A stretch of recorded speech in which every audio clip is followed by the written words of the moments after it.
السلام علیکم ورحمۃ اللہ تعالی وبرکاتہ۔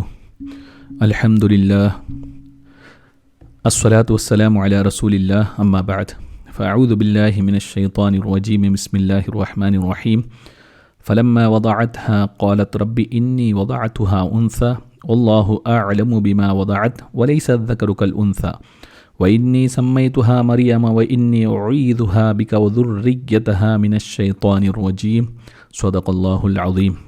الصلاۃ والسلام علیک یا رسول اللہ صلی اللہ تعالیٰ علیہ وسلم۔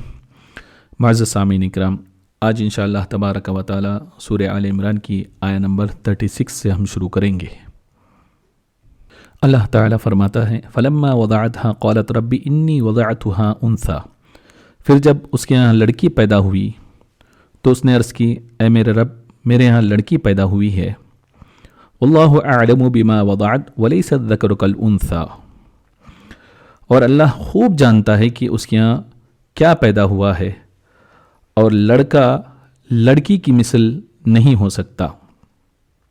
وَإِنِّي سَمَّيْتُهَا مَرْيَمْ وَإِنِّي أُعِيذُهَا بِكَ وَذُرِّيَّتَهَا مِنَ الشَّيْطَانِ الرَّجِيمِ، اور میں نے اس کا نام مریم رکھا اور میں اس کو اور اس کی اولاد کو شیطان مردود کے شر سے تیری پناہ میں دیتی ہوں۔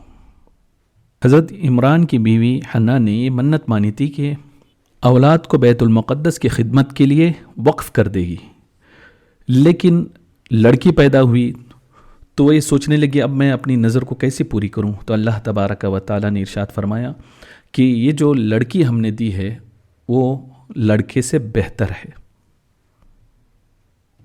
کیونکہ یہ لڑکی تمام جہاں کی عورتوں سے افضل ہوگی، اور یہ عیسیٰ علیہ السلام یعنی روح اللہ کی ماں ہوگی۔ یہ اللہ تبارک و تعالیٰ کی خاص عطا ان پر تھی۔ یہ بات ذہن نشین رہے کہ وہ تمام جہاں کی عورتوں سے افضل تھی، ان کے اپنے زمانے کی۔ ان کا مرتبہ حضرت عائشہ صدیقہ، حضرت خدیجۃ الکبریٰ، حضرت فاطمۃ الزہرا رضی اللہ تعالی عنہن سے بڑھ کر نہیں ہے۔ اور حضرت مریم کی ماں حضرت حنا نے ایک دعا کی تھی وَإِنِّي أُعِيذُهَا بِكَ وَذُرِّيَّتَهَا مِنَ الشَّيْطَانِ الرَّجِيمِ، کہ میں اسے تیری پناہ میں دیتی ہوں۔ تو اللہ تبارک و تعالیٰ نے ان کی اس دعا کو بھی قبول فرما لی۔ آیہ نمبر 37 میں اللہ تعالیٰ فرماتا ہے فَتَقَبَّلَهَا رَبُّهَا بِقَبُولٍ حَسَنٍ وَأَنبَتَهَا نَبَاتًا حَسَنًا، تو اس سے اس کے رب نے اچھی طرح قبول کیا اور اسے اچھا پروان چڑھایا۔ وَكَفَّلَهَا زَكَرِيَّا، اور اسے زکریا کی نگہبانی میں دیا۔ كُلَّمَا دَخَلَ عَلَيْهَا زَكَرِيَّا الْمِحْرَابَ وَجَدَ عِندَهَا رِزْقًا، جب زکریا اس کے پاس اس کی نماز پڑھنے کی جگہ جاتے تو اس کے پاس نیا رزق پاتے۔ قَالَ يَا مَرْيَمُ أَنَّىٰ لَكِ هَٰذَا، کہا اے مریم یہ تیرے پاس کہاں سے آیا؟ قالت هُوَ مِنْ عِنْدِ اللَّهِ، بولی وہ اللہ کے پاس سے ہے۔ ان اللہ یرزق من یشاء بغیر حساب، بے شک اللہ جسے چاہتا ہے بے گنتی عطا فرماتا ہے۔ اس آیت کریمہ میں یہ بات بتائی جا رہی ہے کہ حضرت مریم کو نظر کے طور پر اللہ تبارک و تعالیٰ نے قبول فرما لیا ہے بیت المقدس کے لیے، اور بہت ہی اچھے طریقے سے ان کو پروان چڑھایا ہے۔ حضرت مریم کی ولادت کے بعد حضرت حنا انہیں ایک کپڑے میں لپیٹ کر بیت المقدس کے علماء کے سامنے انہیں پیش کر دیا تاکہ وہ حضرت مریم کو اپنی کفالت میں پرورش میں لے لیں۔ ان میں تقریباً 24 یا 25 علماء کرام تھے جو حضرت ہارون علیہ السلام کی اولاد سے تھے، اور ان میں سب سے معزز جو عالم تھے وہ حضرت عمران رضی اللہ تعالیٰ عنہ تھے، اور بنی اسرائیل میں سب سے عمدہ خاندان سے تھے، اور پورا گھرانہ جو ہے وہ علمی گھرانہ تھا۔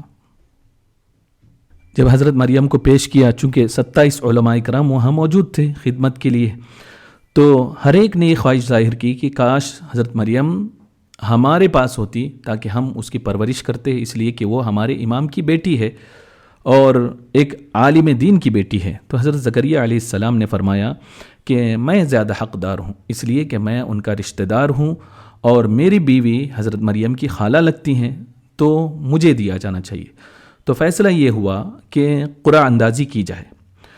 تو تفسیر جامع البیان میں ہے کہ قرعہ اندازی کس طریقے سے کیا جائے۔ تو یہ طے پایا کہ جو تورات شریف جس قلم سے وہ لوگ لکھتے تھے کہ اس کو دریا میں ڈال دیا جائے، اور جس کا قلم نیزے کی طرح پانی میں کھڑا ہو جائے، جس طریقے سے نیزہ زمین پر گاڑ دیا جاتا ہے تو کھڑا رہتا ہے، ایسے ہی قلم کھڑا ہو جائے تو حضرت مریم کو اس کے سپرد کیا جائے گا۔ تو لہذا 27 کے 27 علماء نے، حضرت زکریا علیہ السلام نے اپنے قلم کو دریا میں ڈالا تو حضرت زکریا علیہ السلام کا قلم نیزے کی طرح کھڑا ہو گیا، تو سب نے جو ہے حضرت مریم کو ان کے سپرد کر دیا۔ حضرت مریم کا حال یہ تھا کہ جہاں دوسرے بچے 1 سال میں جتنا بڑھتے، حضرت مریم 1 دن میں اتنا ہی بڑھتی۔ کلما دخل علی المحراب وجد عندها رزقا، اور جب زکریا علیہ السلام حضرت مریم جس کمرے میں ہوتی اس کمرے میں آتے تو کیا دیکھتے کہ ان کے پاس بے موسم کے پھل ان کے پاس موجود ہوتے جو جنت سے اترتے۔ چونکہ حضرت مریم رضی اللہ تعالی عنہا نے کسی عورت کا دودھ نہیں پیا تھا، اور جب زکریا علیہ السلام نے بے موسم فریش فروٹس ان کے سامنے دیکھے تو آپ نے پوچھا کہ اے مریم، یہ پھل تمہارے پاس سے کہاں سے آتا ہے؟ تو حضرت مریم نے بچپن میں حضرت عیسیٰ علیہ السلام نے جس طریقے سے بچپن میں آپ نے کلام فرمایا تھا، حضرت مریم نے بھی کلام فرمایا ان کی ماں نے، کہ کہا کہ یہ تو اللہ کی جانب سے ہے۔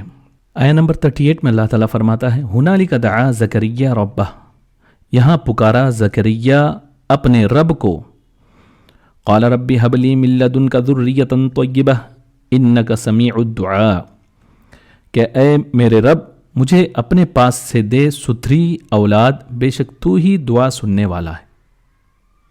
حضرت زکریا علیہ السلام نے جب حضرت مریم پر اللہ تعالیٰ کی ایک کرم نوازی دیکھی کہ ان کے پاس گرمیوں میں سردیوں کے اور سردیوں میں گرمیوں کے پھل آتے ہیں، تو ان کا ذہن اس طرف متوجہ ہوا کہ میرا رب جو بے موسم پھل دینے پر قادر ہے، وہ ضرور اس بات پر بھی قادر ہے کہ مجھے بے موسم کی یعنی بڑھاپے میں اولاد عطا فرمائے۔ چونکہ آپ بوڑھے ہو چکے تھے، آپ کی اولاد نہیں تھی، تو آپ نے دعا فرمائی کہ جو مولا بے موسم پھل عطا کر سکتا ہے تو مجھ بوڑھے کو بھی اولاد عطا کرنے پر وہ قادر ہے۔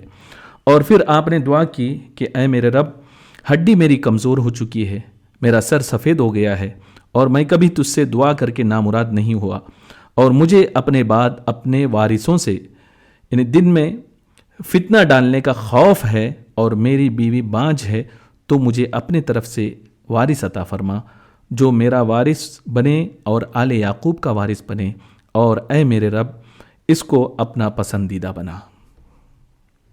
ہنالک دعا زکریا ربہ، حضرت زکریا علیہ السلام نے دعا کی۔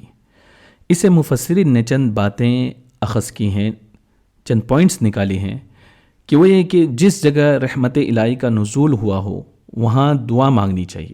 جیسے کہ جس مقام پر حضرت مریم کو اللہ تعالیٰ نے غیب سے رزق عطا فرمایا، وہیں زکریا علیہ السلام نے دعا مانگی۔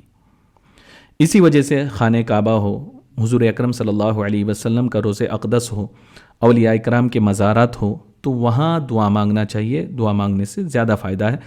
ایسی جگہوں پر اللہ تعالیٰ کی رحمت نازل ہوتی ہے اور دعائیں قبول ہوتی ہیں۔ اس آیت کریمہ سے یہ بات یہ بھی سمجھ میں آئی کہ حضرت زکریا علیہ السلام صرف اولاد کے لیے دعا نہیں مانگی، بلکہ یہ فرمایا، یہ عرض کیا کہ مولا تبارک و تعالی مجھے پاکیزہ اولاد عطا فرما۔ تو بندے مومن کو چاہیے اولاد کے لیے دعا کریں تو نیک صالح اولاد کے لیے دعا کریں۔ آیہ نمبر 39 میں اللہ تعالیٰ فرماتا ہے فنادتہ الملائکہ وہو قائم یصلی فی المحراب، تو جس وقت وہ عبادت کے حجرے میں کھڑے ہوئے نماز پڑھ رہے تھے، فرشتوں نے انہیں پکارا ان اللہ یبشرک بیحییٰ مصدقا بکلمۃ من اللہ وسیدا وحسورا ونبیا من الصالحین، کہ بے شک اللہ آپ کو یحییٰ کی خوشخبری دیتا ہے جو کلمت اللہ یعنی عیسیٰ علیہ السلام کی تصدیق کرنے والے ہوں گے، اور سردار اور عورتوں سے بہت بچنے والے ہوں گے، اور نبی ہوں گے، اور ہمارے نیک بندوں میں سے ہوں گے۔ بیت المقدس میں قربانیاں حضرت زکریا علیہ السلام ہی پیش کیا کرتے تھے، اور مسجد میں آپ کی اجازت کے بغیر کوئی داخل بھی نہیں ہو سکتا تھا۔ جس وقت محراب میں آپ نماز میں مشغول تھے تو اس وقت باہر سے ایک آدمی داخل ہوا اور دروازہ بھی بند تھا، اچانک آپ نے ایک سفید کپڑے پہنے ہوئے سفید پوش کو دیکھا کہ وہ حضرت جبرائیل علیہ السلام تھے. انہوں نے آپ کو فرزند کی خوشخبری دی، ان اللہ یبشرک، کہ آپ کو اللہ تعالیٰ فرزند عطا فرمانے والا ہے. چونکہ حضرت زکریا علیہ السلام نے دعا کی تھی تو اس کا نام بھی بتا دیا گیا اس آیت میں کہ اس کا نام یحییٰ ہوگا، اور وہ اللہ کے کلمے یعنی حضرت عیسیٰ علیہ السلام کی تصدیق بھی کرے گا. حضرت یحییٰ علیہ السلام عیسیٰ علیہ السلام سے تقریباً عمر میں 6 ماہ بڑے تھے، اور حضرت یحییٰ علیہ السلام کی والدہ حضرت مریم سے ملیں تو انہوں نے اپنے حاملہ ہونے کی خبر دی. تو حضرت مریم نے فرمایا کہ میں بھی حاملہ ہوں. تو حضرت یحییٰ علیہ السلام کی والدہ نے کہا، اے مریم، میں جب تمہارے پاس آتی ہوں تو مجھے ایسا محسوس ہوتا ہے، ایسا لگتا ہے کہ میرے پیٹ میں جو بچہ ہے وہ تیرے پیٹ کی طرف سجدہ کر رہا ہے، یعنی عیسیٰ علیہ السلام کی تعظیم کر رہا ہے. اس سے علماء یہ نکتہ بیان کرتے ہیں کہ چونکہ قرآن میں بتا دیا گیا ہے کہ یحییٰ جو آئیں گے وہ حضرت عیسیٰ علیہ السلام کی تصدیق کریں گے، تو پیٹ میں ہی انہوں نے اس طریقے سے حضرت عیسیٰ علیہ السلام کی تصدیق کر دی. اور دوسری صفت ان کی یہ بیان کی گئی کہ وہ سید سردار ہوں گے، یعنی لوگ اس کی خدمت و اطاعت کریں گے، اور حضرت یحییٰ علیہ السلام مومنین کے سردار اور دین کے معاملے میں ان کے رئیس ہوں گے. یحییٰ علیہ السلام کی یہ صفت فرمائی کہ وہ حسورا، عورتوں سے بچنے والا، یعنی طاقت رکھنے کے باوجود بھی پارسائی کی وجہ سے عورتوں سے دور رہنے والا. حضرت جبریل امین علیہ السلام نے جب یہ خبر حضرت زکریا علیہ السلام کو دی، وہ تعجب میں پڑ گئے، میں تو بوڑھا ہو چکا ہوں اور میری بیوی بھی بانجھ ہے. تو اللہ تبارک و تعالیٰ نے فرمایا، اللہ عز و جل جو چاہتا ہے وہ کرتا ہے. حضرت زکریا علیہ السلام کی عمر تقریباً 120 سال کی ہو چکی تھی، اور آپ کی وائف کی عمر تقریباً 98 سال کی ہو چکی تھی. تو انہیں تعجب ہوا کہ اس عمر میں بچہ کیسے ہوگا.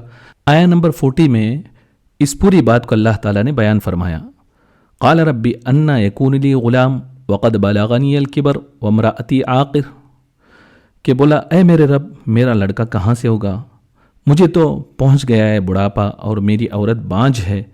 تو اللہ تعالیٰ نے فرمایا، قال کذالک اللہ یفعل ما یشاء، تو اللہ تعالیٰ یوں ہی کرتا ہے جو چاہے، یعنی اللہ تبارک و تعالیٰ اس بات پر قادر ہے کہ تمہیں بڑھاپے میں بھی بچہ عطا کرے. تو حضرت یحییٰ علیہ السلام کی پیدائش ہوئی.